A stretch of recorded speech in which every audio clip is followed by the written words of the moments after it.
Okay, let's look at mean deviation as a measure of dispersion. Now, this is a little different from range and quartile deviation, as range and quartile deviation were basically based on two values given in the data. But this mean deviation is based on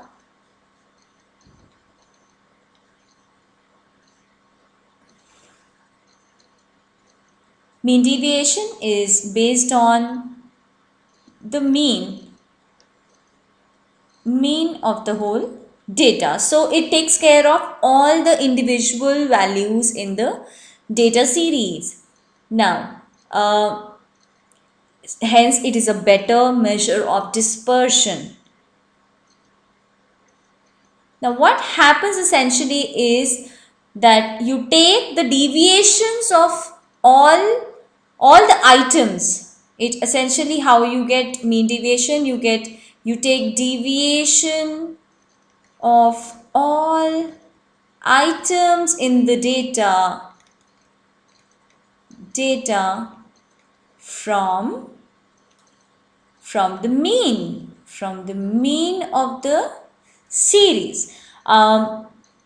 Okay, but what happens in case of arithmetic mean? Now what will happen, and you take deviation of all items from the all items in the data, and then you take mean or average of this deviation,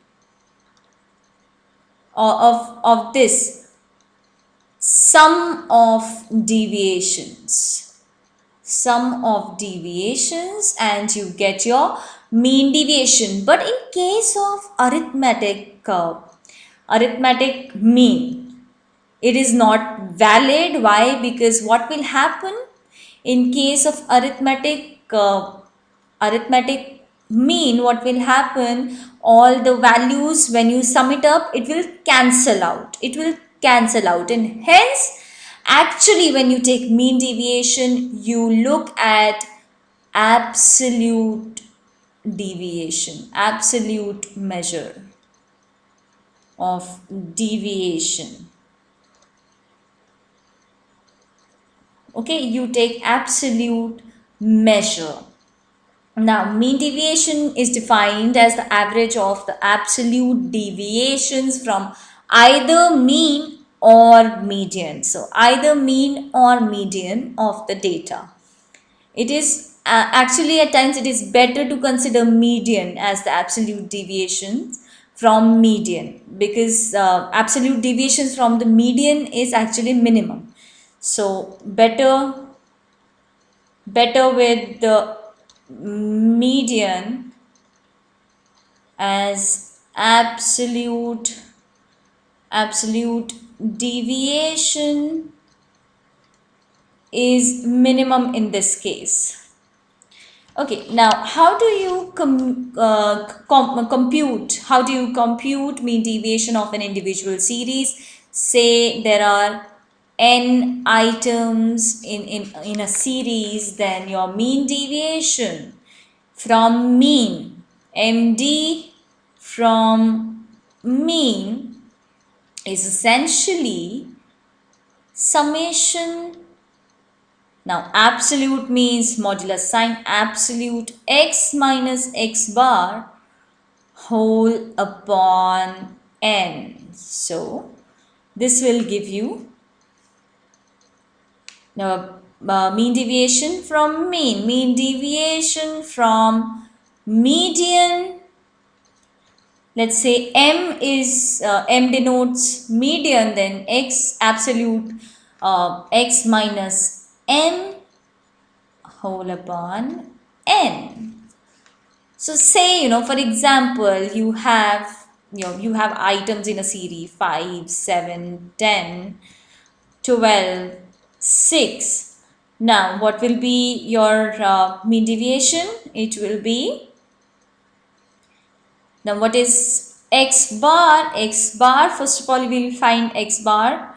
X bar is summation x upon n, which is actually 40 upon 5, which gives us 8.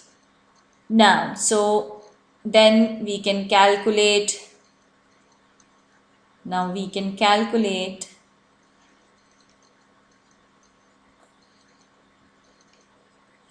we can calculate